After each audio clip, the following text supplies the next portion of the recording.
Hey, what's up, everybody? Rob Marzullo here, Ram Studio Comics. Welcome back for another comic book instructional video. And today's video is going to be how to draw comic book clothing. So let's go ahead and get started. I've got some samples here. By the way, I'm using Sketchbook Pro, as you can see the interface here, so you can follow along there if you have this particular software. But what I'm going to show you here can be applied to any software. So I'll start with the one on the left. I just kind of roughed out some typical, layouts to what you might run into. So I'm going to create another layer so I don't affect the border or the underlining structure that I have here. So when I go to do comic book wrinkles, and do your own style, obviously, but all I do is I first kind of sketch out the pinch areas. Actually, let me take the underlying structure, tone that down a little bit more, and make sure that the lines above are a bit darker. Okay, so the first thing I worry about is how the material is going to pinch or bunch up in areas like this. And this is kind of why I picked an arm to show you, because it's going to give me the areas that I need to show you a few of the dynamics that I see when I go to draw this stuff. Notice how I just went larger than the arm there. I don't want this one to be a skin tight type outfit. This is more of a jacket kind of layout or clothing. So the bends, the pinches, and the other thing that I look at when I draw this stuff is the silhouette of the shape. So what I see a lot with clothing is where there's a line, a bump, a line, a bend, and I just kind of repeat that pattern. Now, the bumps on the edge, I usually bring in like this, depending on which way the wrinkle is flowing around the arm. So like that, maybe something like this, smooth again, maybe another bump. And as I talk about in other videos that I've done, I always look for repetitive shapes, no matter what I'm drawing. If it's hair, if it's wrinkles and clothing, I wouldn't say anatomy. I mean, obviously, the overall anatomy, when you're drawing musculature and stuff, you learn that and then you just change the proportions. But, and I guess even there, but mainly I'm saying things that have an organic feel to them, like clothing, even the way that water, the glisten on the water shines and things like that. You look for all the little shapes that you see in there and maybe embellish them and stylize them and make your own thing. But that's how I get it into my memory to redraw it without having to pull from reference. Is I try to find those shapes. Like one of the things that I always see in clothing is this kind of I don't know what we want to call this, is a V shape or something, and they kind of go back and forth side to side. And you see this in really bulky materials, and I'll try to elaborate on that as I draw this in, but I want to keep this one simplistic and show you mainly the pinches like that, the bunching of the material, in areas like under the arm, in between the bend of the elbow there. And we'll say that once it comes up to the wrist, that the material stiffens out just a bit. You're obviously going to get the separation away from the wrist, and generally you can just shade that with some line work and some shadow like that. And maybe it has a cuff material, so maybe that's a little bit more solid. I generally draw those in like that, and you can even show a small bunching up of the material before it gets to that part or around that part, like so. And then the next thing that you would do is you would start spotting in some kind of shadows. So you'd come in, you've got a basic understanding of the way the material is flowing, and you'd pick the areas that are more recessed. I guess there's two ways to do it. You always want to define your light source. Let's say that the light source is coming from the back here.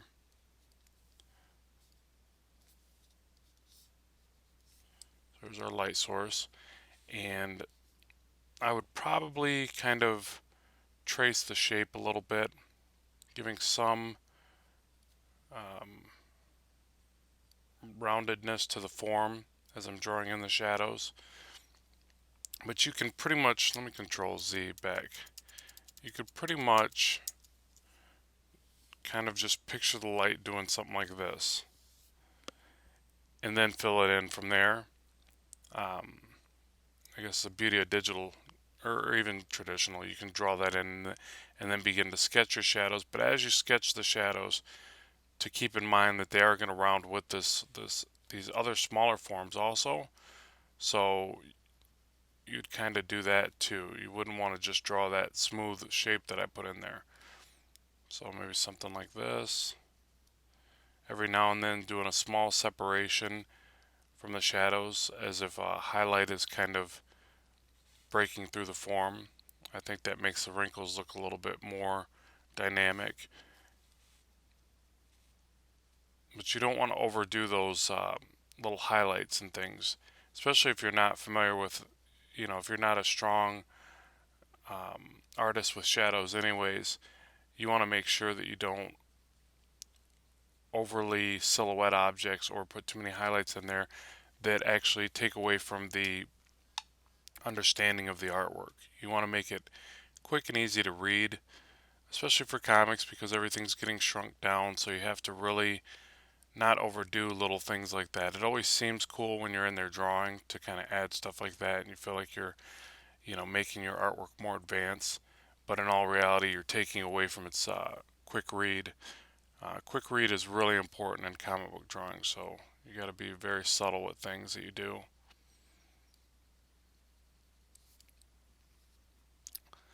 Like I want so bad to put a secondary light source right under this part of the arm. And the only reason, excuse me, is that if I fill this all in, I feel like I lose all this detail from these cool little folds there.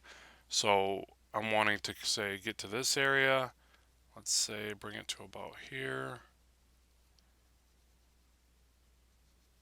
And I'll try it just because it's digital and I can do away with it if I don't like it.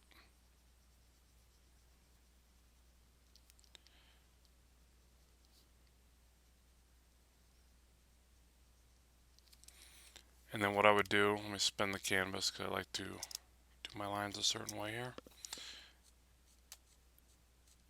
And I would just do a couple little line breaks like this.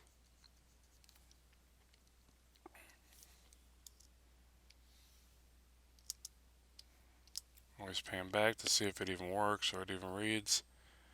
And it kind of disappears anyways. So, and that was me, wanting to add details that probably aren't necessary. So at least I can give you an example of that. I struggle with that because I always want to over detail stuff, and then it's a really big thing too to watch what you're doing.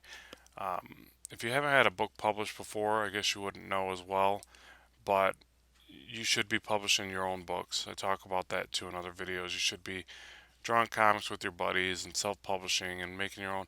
And if not for nothing else, the completion of a project, but also to see your work reduced and to see what lines matter and what lines don't. It's very important. So,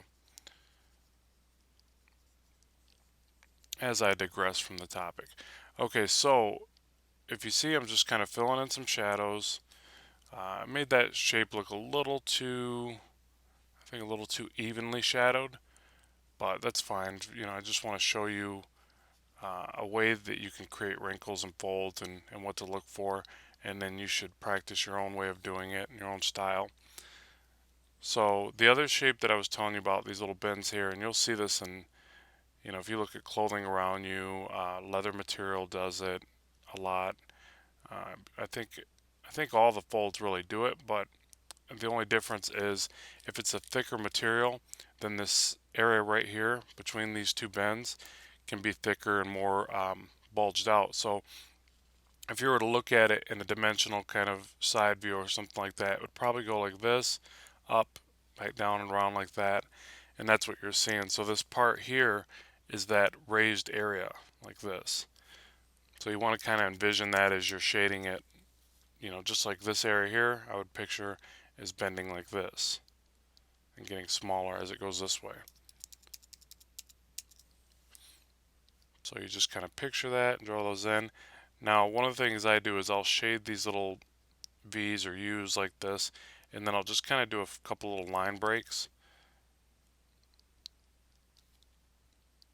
Find what works for you, but that's just one of the ways that I shade this type of bend in the material.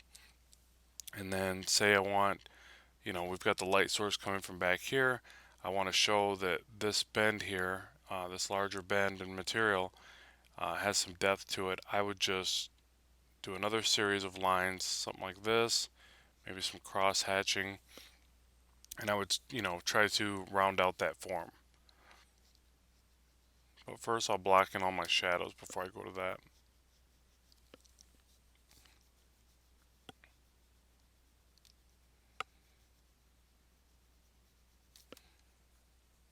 Now I have found that you should probably draw in your shadows, and I'm taking that from professional artists that I've watched their stuff. I don't.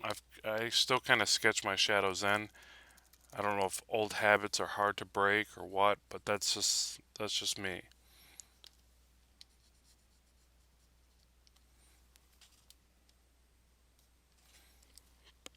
And you see I keep toning down the underlying layer so I can see my work a little bit more. You can either work on one layer and do a soft erase, or work with multiple layers and just begin to drop the opacity of the previous layer, whatever works for you.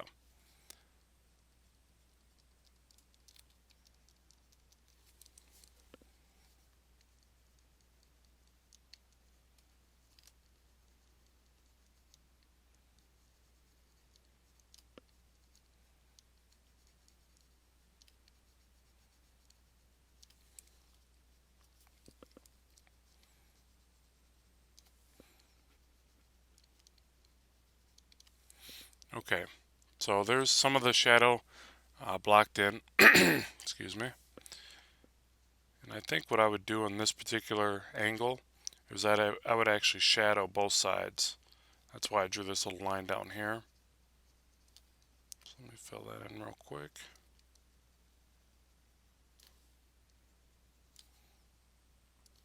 And then maybe to this point where I feel like it starts to approach the light, just some small line breaks. That's all cross hatching really is. It's just a depiction of a transition of light to dark. So a value or a gradient. I mean, obviously, I'm sure you probably know that, but if you mentally think of it that way more, you start to look at the lines different. Versus where if you're just looking at it like, all these lines look cool here and these lines look cool there, then I think that you'll kind of go crazy with it and you get lost in the effect of just making cool lines because it is kind of addicting. But you have to look at it more that now you're trying to show gradation and texture, and that's why you're placing those in there, not just for the sake of scribbling some cool lines. This is a mixture of both of that. Okay, so and I won't overly crosshatch this because it's not really what this is about. I'm trying to show you the way the folds work. Now, one of the things I'm noticing as I'm looking at this sketch more is this area here looks really flat. There's a lot of lines going on in there, but it overall just came out very flat. As to where, to me, this upper area has less lines, but looks more convincingly, uh, you know, has more proper bends and shows more shape. So what I'm going to try to do here is fix this just a little bit. I think that part of it is this flat shape here on the inside of the design, which mainly it's because, in my opinion, that the eye really sees the silhouette first or almost immediately and it recognizes if there's anything wrong with it. So one of the main things to do is to always focus on your silhouettes. For instance, if you ever see a really good comic book scene and the artist just drew silhouettes and nothing else, it's usually a panned out shot or a faraway shot or something, and it's convincing, it looks cool. That effect works because our eyes pick out silhouettes really quickly. And I'm sure there's more reasoning to it other than that, but uh, one of the things I would say to focus on with your work is to study the silhouettes, and you might be able to make a huge jump in your artwork just by that. That's a little bit better, but I think it's mainly the way I shaded through here. So let me see if I can fix this a little bit.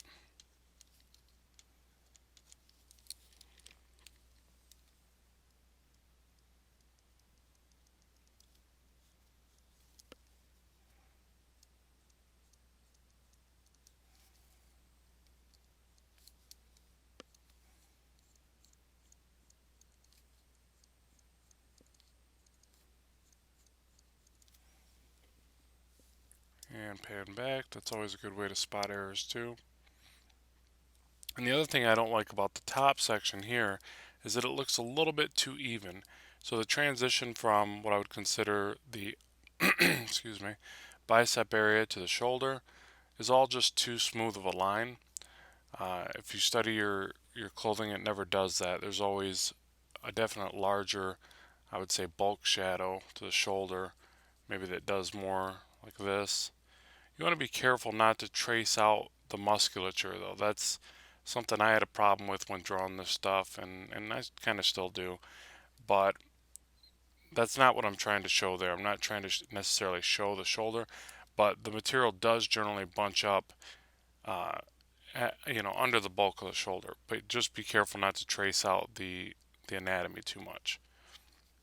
And lastly, on something like this, I generally would probably fill in a little bit of a secondary light source or a hot spot on the side of the material, and that's real easy to do. You can see I started doing it up here. Let me zoom in a little bit more to show you that.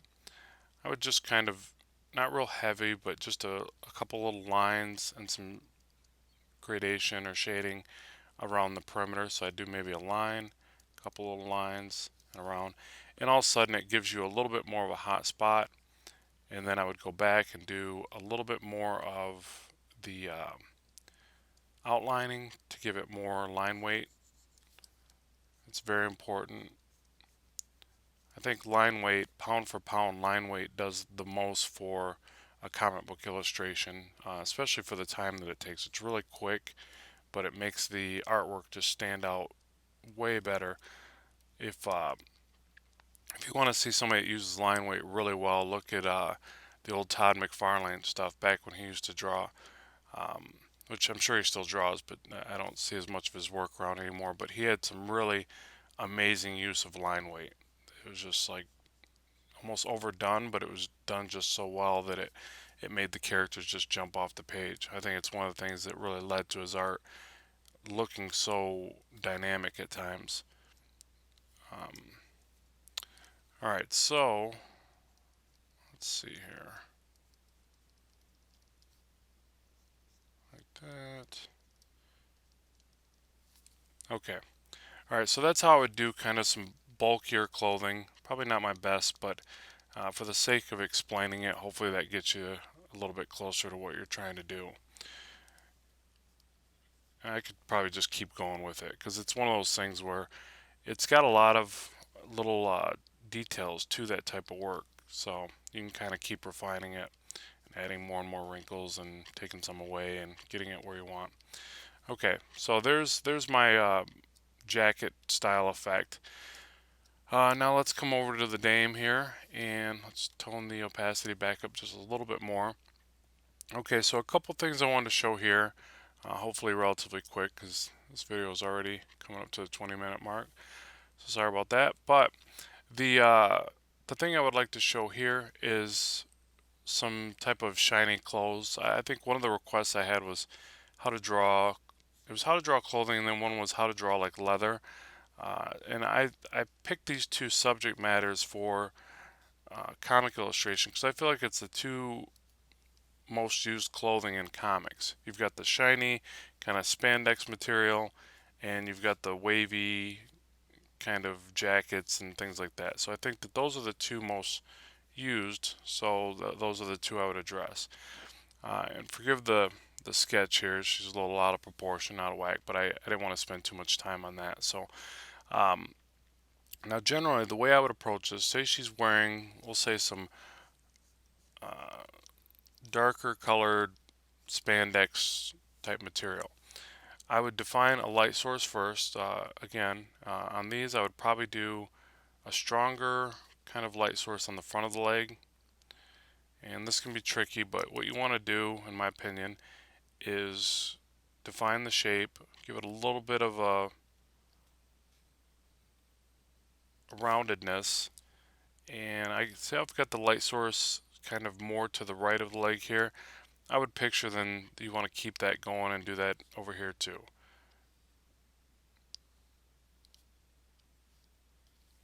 Alright, so there's my initial highlight on the leg. Now the other thing that I tend to do is a hot spot on the very side of the leg that'd be a little bit thicker. Here I would picture that it's getting blocked through that area and that maybe you just see the hot spot more to the side and the back of the leg here. And then on this side it would be little to none. So just very small, not nearly as prominent as the one on the right. And then if you wanted to add any little small details, sometimes I'll do like a little side highlight, something like this.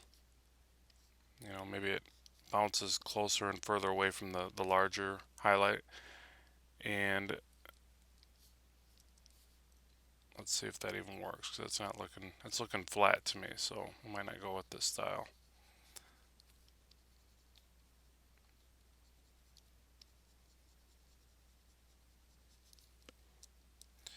And then I would generally put in some line work. Again, trying to show some roundedness to the form and basically trying to make the design look a little cooler while trying to round out, round out the leg.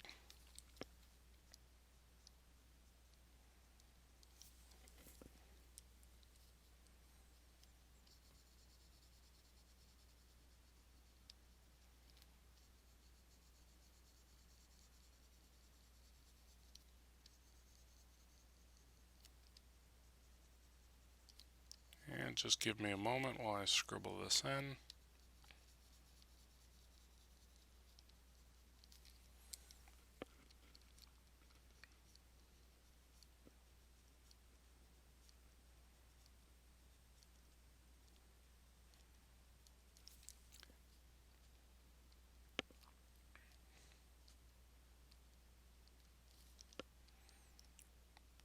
I generally just use a few different types of cross hatching to break up the shape here and again round out the form.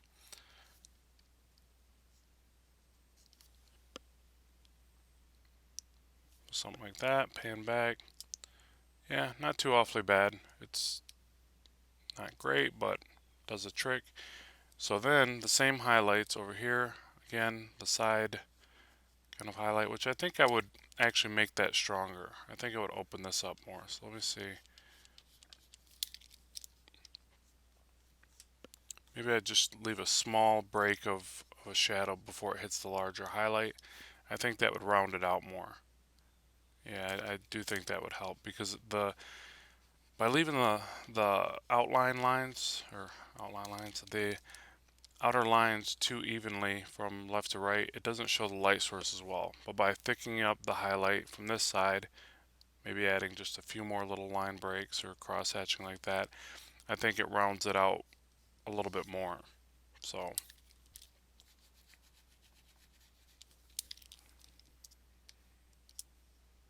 yeah, to me that works better.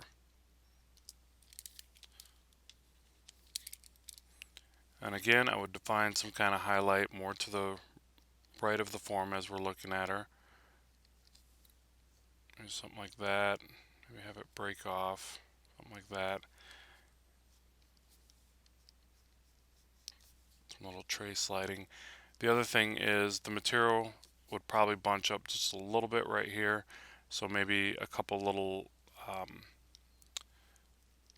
folds and bends right there. And I'll show you how to draw that in here in a second. Let me sketch the rest of this in.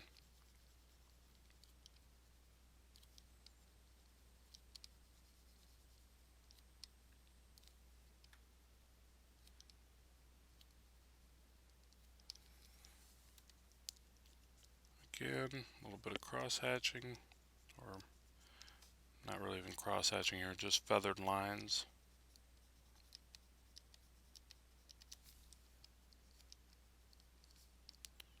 Little texture. This one I'd probably just line right in like that. Remember to do the line weight around the character, like so.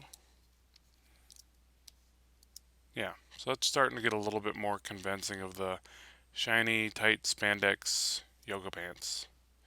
I love yoga pants. Alright, so now for the top shirt, I want to do that, but I want to show a little bit more of another type of wrinkle, and then I'll cut this short and let you guys practice, do your own thing. So the one I would focus on here is, it's still a relatively tight material. I want to show some of the pinching that goes on under the arms. The other one is this, kind of like what I spoke about on the other side, or the arm drawing to the left. Those couple little bends that you get around the side of it, those occur even on the really tight materials, and then just maybe a few little wrinkles, not much, like this, almost like the material's just bunched up just a little bit. It's real subtle, and I think that if you practice that one too, that's another good way to show materials. You want to have a good variation. You want to have, you know, the bulky bunched, bulky folded materials, the tight spandex with almost no wrinkles, and then maybe something like this where it's just a little bit of wrinkles, like that, and that's about it. Well, I'll even take one of these lines away, shorten another one, like that. So it's just subtlety and variation from each of those. Now, if this is a lighter material as far as color and tone, then you probably wouldn't do a whole lot of shading to it. If it's a shinier material like the pants below, then you would do kind of that more filled in effect. But for the sake of this being a lighter material, I'll just go right to pretty much cross hatching, or again, feathered lines. Maybe a little bit of shadowing, but not much.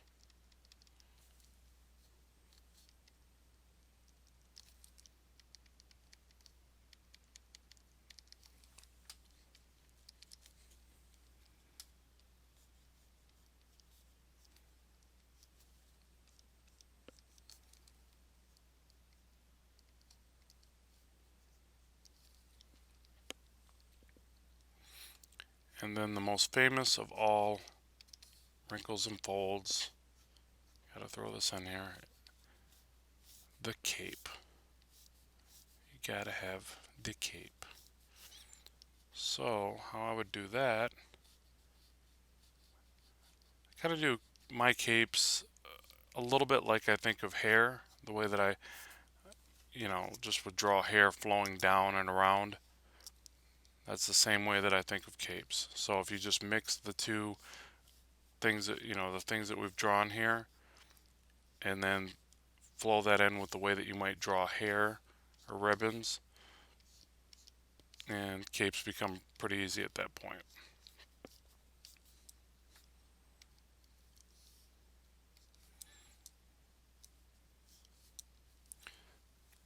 Excuse me. And then even the folds that you see there, you can incorporate those into the capes if you want. Kind of see this effect that, that was ugly. Hold on.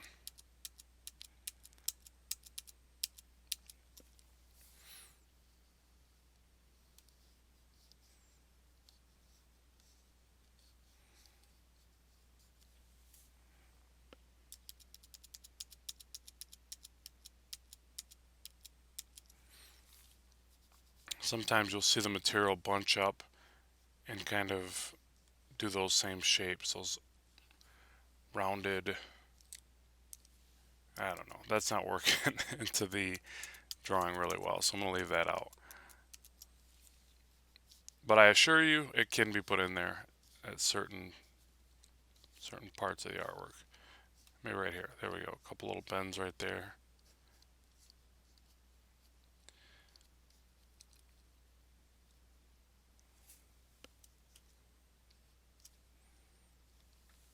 And then, of course, the last thing that you would put in would be the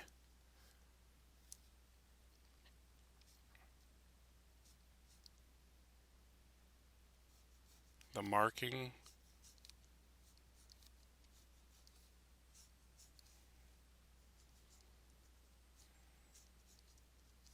of some kind.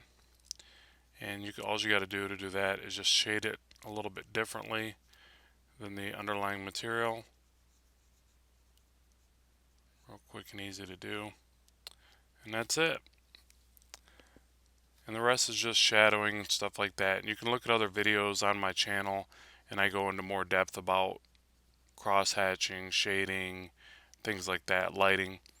So, well, hopefully this has showed you something. Hopefully this has addressed the questions that I had about creating comic book clothing and material. Be sure to like and subscribe, and please share the video because that's how I get it out there. But also, more importantly than that, let me know what you'd like to see in the future. You know, keep some content going in the comments section below, because that's how I know if something I'm doing is working, if I need to head in a different direction with the artwork in the channel or whatever. I just want to make sure that this is valuable to you, the fans, and that's what it's all about. So I really appreciate you taking the time to watch my videos, and keep drawing, keep having fun, and I will talk to you soon. Bye bye.